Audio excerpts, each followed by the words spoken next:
So my name is Mathew Chow. I'm a child and adolescent psychiatry. I specialize in working with young people who have mental health problems. So depression is like a state of mind. It's a type of illness where people experience the same feelings that you would have if you were experiencing sadness, but something like multiplied times 10 or times 100. They get sad and they just get stuck there. Okay? It can be accompanied by a lot of different physical and psychological symptoms. Some of the physical symptoms people might experience would be things like feeling really tired all the time, feeling very sleepy, feeling very hungry, or sometimes not feeling like eating at all. Sometimes it could be accompanied by weight changes. Some of the psychological symptoms people experience would be feeling really sad or feeling down, feeling not very motivated, feeling like it's hard to get up in the morning, feeling like life is not worth living even, or that life is hopeless. So depression is fairly common actually in children, and in fact in both children and adults we often refer to it as the common cold of mental illness. I would estimate that 1 in 10 or so of children and youth will experience depression at some point in their lifetime.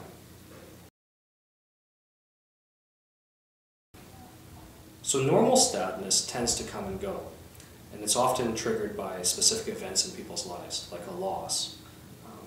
Whereas depression, it often comes by randomly, even when a child's life is going very well, even when things are just fine. Suddenly they'll become very sad and just get stuck there. Other times, with children's depression, there will be a particular triggering event, but that sadness, that feeling, stays there and just gets stuck there no matter what happens in that person's life, and it becomes quite excessive.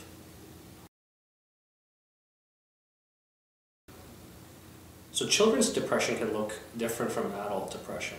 Often adults are able to express their feelings and tell people that they're feeling depressed, or they may even know about depression or read about depression and able to describe this to their doctor, for example.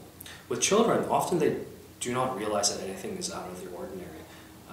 They might just start to experience a decline in their grades at school, for example. They might start to not act as friendly towards their peers. They might not want to go out and play or do things with other people in the same way that they used to.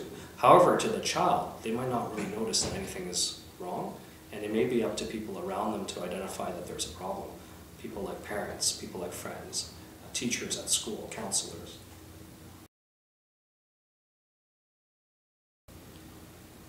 Fortunately, there are many effective treatments for depression for both children and in adults. In children in particular, something I'd like to emphasize is that there are many ways to treat depression that do not include medication. Talking therapy or counseling is actually the #1 treatment for children with depression. And in fact, scientific evidence shows that it is the most effective intervention for this. For those individuals where this type of treatment, this non-medication treatment, is not effective, there are effective medications that can be used safely in children, but that's certainly something that you want to discuss with your doctor or even a specialist.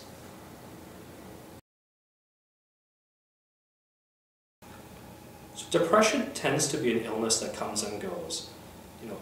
As many as half of people that have had depression will experience another depressive episode sometime in their lifetime. That being said, there are certain things that you can do to reduce your risk of having a depression come back again. Doing things like talking therapy and counseling actually reduce your risk of having another depressive episode. If you are prescribed medication, taking that medication properly and for a long enough time also leads to a lower risk of relapse. Other things such as mindfulness meditation, improved diet, getting enough exercise, getting out enough and getting enough sunlight also seems to help people reduce the risk of relapse.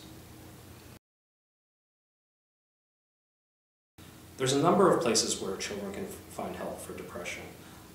One of the most common places is to seek help from your family physician, and your family physician can make a judgment about whether talking therapy is appropriate or even a referral to a specialist might be required. Other places that you can look are online websites. One excellent one that I often refer to people to is called the Kelty Mental Health Resource Center. There's also Here to Help, Youth in BC, and of course the Mood Disorders Association of BC and also the Anxiety BC websites. I think helping children to live the healthiest and most expressive lives that they can is probably the single most important thing that helps prevent depression in children.